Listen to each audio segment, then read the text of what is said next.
Hey guys, so just to preface this video, I was contacted by a guy in South Carolina, about 900 miles away from me. He was referred to me by somebody else that did some repair work in South Carolina. And this was for a Delfield commercial kitchen refrigerator. The control panel was not working and it was keeping the unit from cooling. So we reached out and said, hey, could you take a look at this? The serviceman said that this is the issue. This is the OEM said it's obsolete and they don't have a replacement parts. So he sent it, and this is what I did for the repair. Hello, I just got this box in today. I took the name off of it. Cost him a whole $10 to ship it. Let's open it up. This is a control board from a Delfield refrigerator.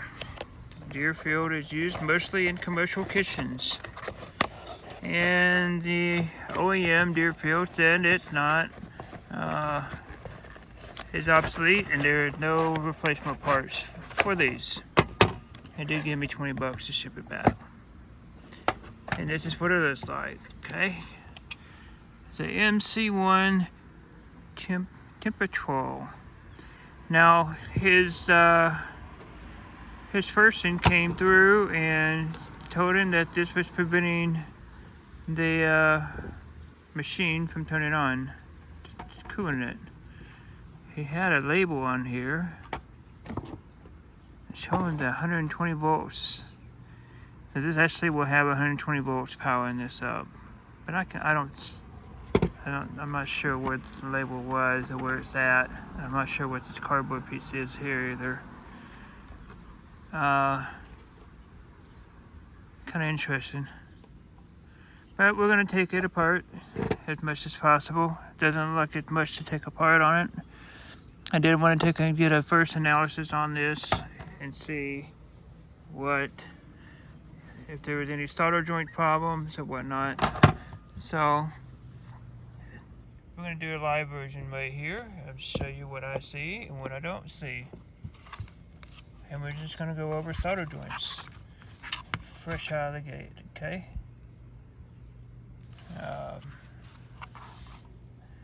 I will have to take in, possibly get my jeweler's loops out. Oh, no, maybe I'll be able to see that. They look pretty good there. The first little pin doesn't look too great, but it's not bad.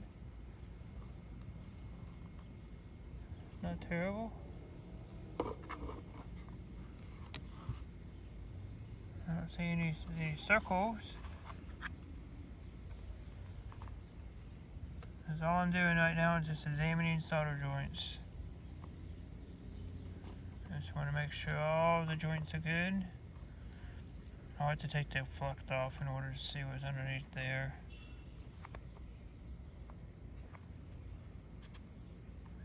They look good. Sometimes you can have the easiest ones to fix in electronics is by just looking at solder joints. Sometimes solder joints is all what the issues are. And that's okay. Some days you can just take the easy ones.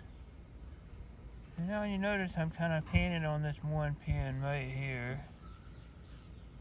And I'm looking with my knife. There we go. This side here. Kind of looks like they have like a parts right there, but it could be just a shadow. I'll go pin back to the right where it was before.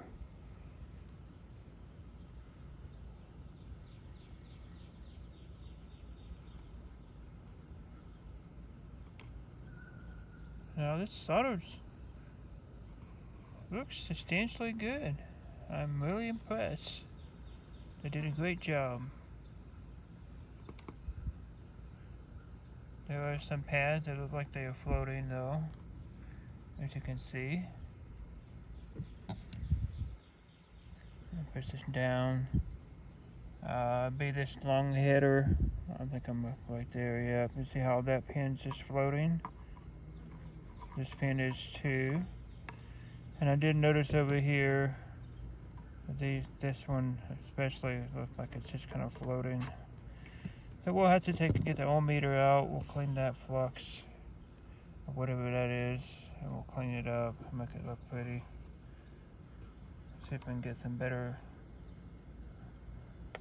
glances at it.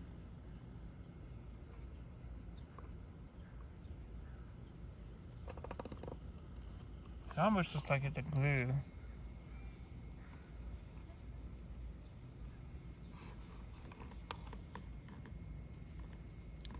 That looks like a giant hole, if I ever saw one. Wow, look at that. I'm gonna poke it. Where we at? Right here. It almost looks like it's epoxy.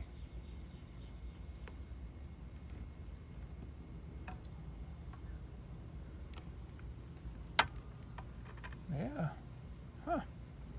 Well, we know to look there. It looks like a giant hole, don't it? And the lead next to it doesn't look too, it could just be shadows. Let me get my light on. There, now we have a light on. Kind of see what's going on with that. Got solder on one side and it's a big cave on the other. Maybe not.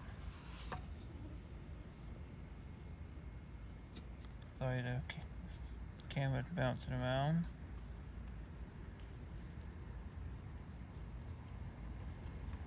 Trying to do this outside and I can have light to see myself.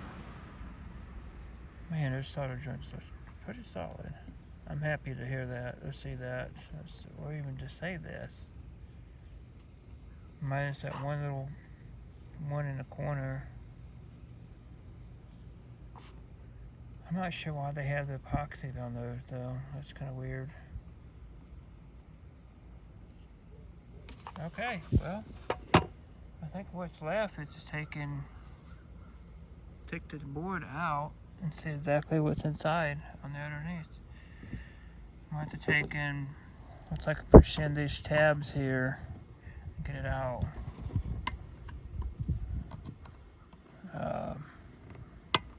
Yep.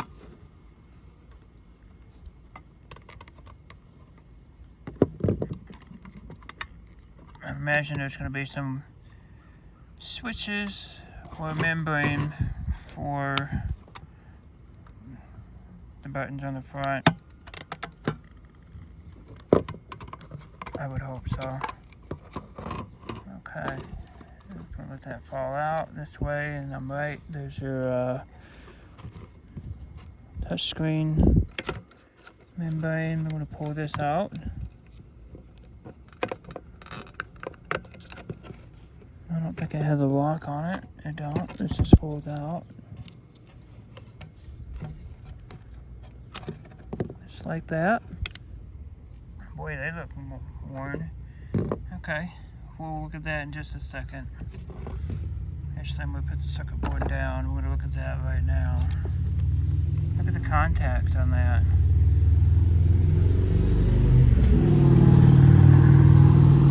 I will actually, I'm going to figure out the ground you're calming and whatever switches go to where, and see if that may be something that's causing the issue. This right here. Could be the main culprit, is that right there. And here's the circuit board. What are we looking at? We're looking at a 340 LM340. It's a voltage regulator. That's all that is. You got a little speaker here to the right. Little axial capacitor. So yellow guys, they're all capacitors there too. Got some resistors, all kinds of resistors. Little EEPROM chip underneath the vacuum display.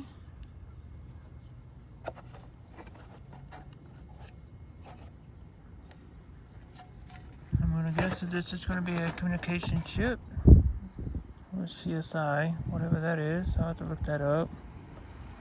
ULN 2001. I think that's just an inverter chip. A larger chip. And then we have the tip 30 with the MOSFET.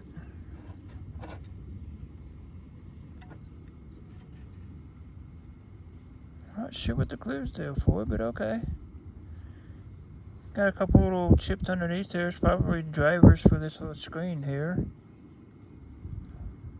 LM339. Cool.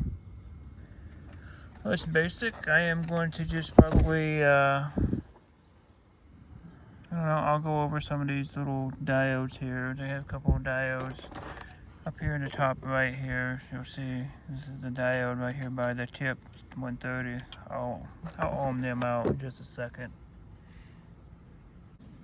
Okay, so here's your voltmeter. I have this on ohms. I'm not going to expect anything out of these.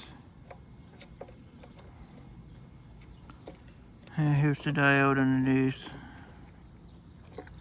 It's looking good, and we'll look at this one over here, and it's looking good too. Let me get on the lead. Why is it not working? Come on. There you go. It's looking fine. So resistors wise, I'm not going to be concerned about.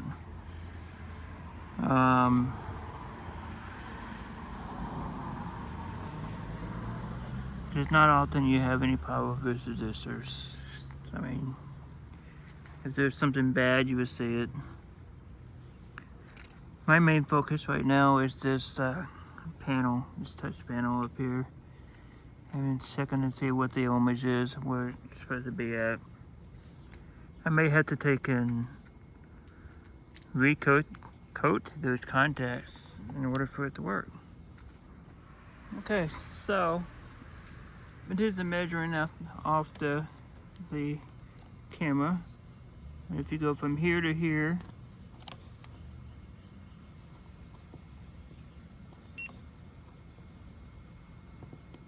and then you step it from the outside from 1, 2, 3, 4, and all this way, and you can activate it, and you can see each switch.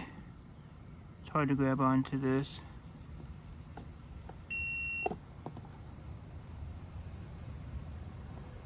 Let's see here. Okay. And then I'm doing the temp. Okay, I keep going on the same one. But anyway, you get the gist of them taking. I'm going through all of these, and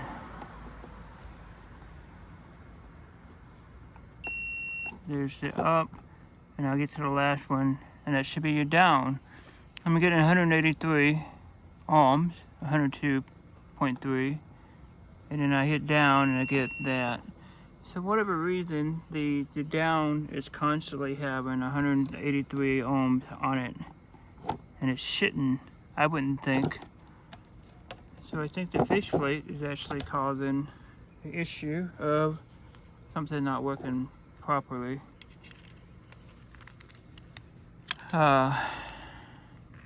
Which is interesting. And the only way to figure anything out is by taking this off and seeing what the circuit. You can see how the circuit goes through on the front of this, right? Might be a reason why they stopped doing anything with this. I wish I had my heat gun. I can heat this up and peel this off. We may actually have to do a little bit of repair. What I'm actually going to do next is use my hair dryer, and I'm going to heat this all up, and then try to get my knife and kind of peel off a corner and see what I can see under it.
soften it a little bit and see if we can get in here. Probably not enough. Back at it. So after much gentle persuasion, I present you the Standcraft Ink faceplate. And here you go. Reset time, default temp, up, down. Reset time, default temp, up, down. And I want to take and see if I can dissect this and see why we have 192 ohms on one contact that should just only have 0 ohms or 26. I do see some discoloration up here at the top, and that might be part of the issue here. I can take and probably separate some of the laminations on this. I also want to see if I can contact or see if there's Standcraft ink is available anymore, and possibly just order one single faceplate. That might be something that's foreseeable. If not, then I at least will have a blueprint of information here that I can take and gather,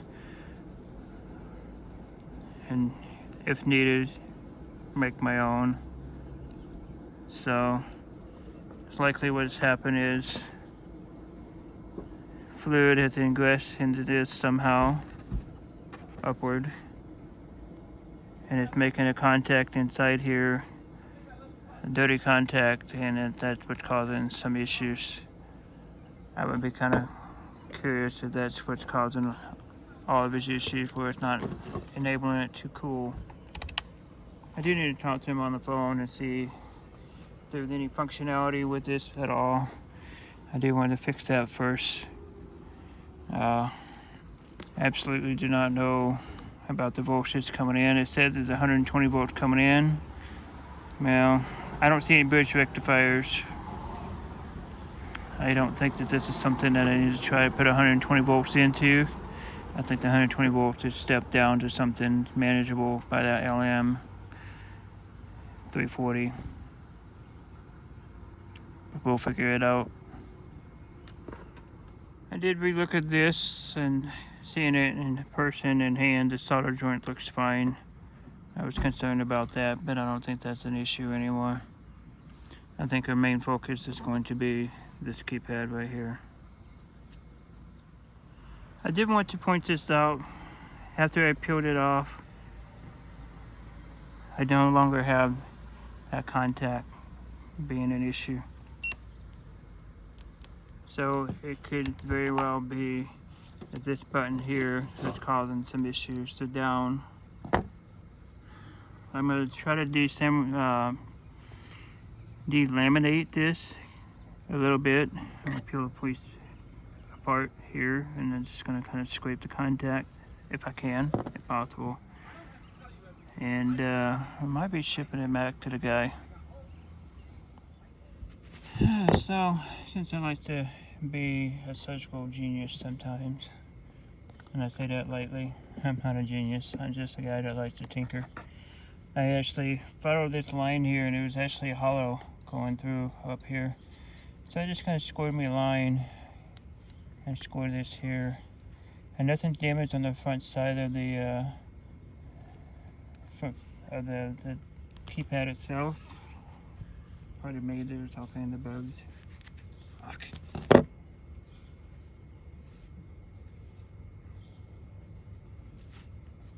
So, being the surgical genius I like to be, I took and followed this line here and saw, this brown spot I told you about, and I scored me a little line here, peeled it back, and I was able to put my knife in between these two different layers, and then I was able to take and delaminate one point of contact to the other point of contact. Where you see there's something that got hot and shorted something out here. Now I'm going to try to clean it up as best as possible and see what I can do, and hope that what I just did is not going to cause any damage. And I'll clean this up and make sure that that's not going to cause any more problems in the future. So, might be wondering why it's in the red Solo cup. I don't actually have any rubbing alcohol with me, but the wife likes to drink her blue lemonade vodka, and well, vodka is 40% alcohol. That's all I need. It's 40% alcohol. Vodka is just a diluted rubbing alcohol. Just think about that, folks, when you drink your liquor. You're just drinking straight alcohol. And we're just going to clean this up on both sides. And I'm not sure what the abnormality they got in between the two of these. We're also going to make sure that they're completely dry before we stick them back together.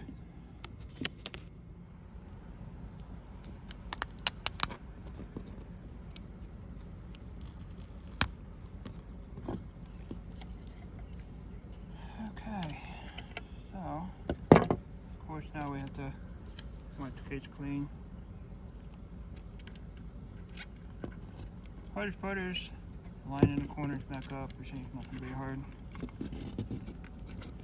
They made this very geniusly.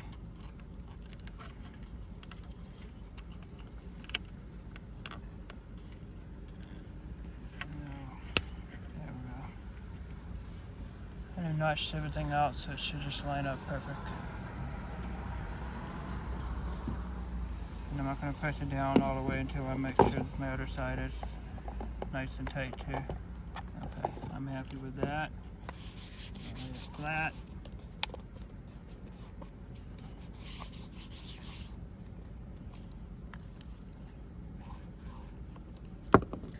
And let's test out the image. Bring this back into picture. Remember with the outside too, and I had 183 ohms, and you see that I still have 0 ohms. Now let's make sure it still functions.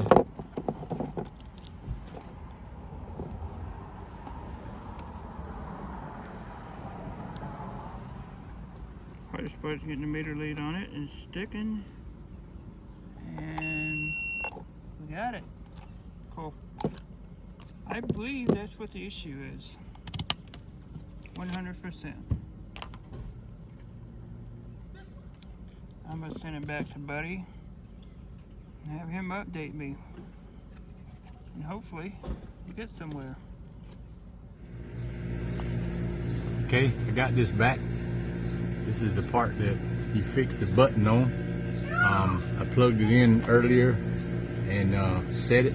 Everything came back on, the compressor came back on. I set it on 41 degrees, and that's where it's actually set at now. It's actually cooled off to 41 degrees, so it seems to be working for right now. Okay? There you have it, guys. There's the installation video. Show that it works. Thanks for watching. We'll see you next time.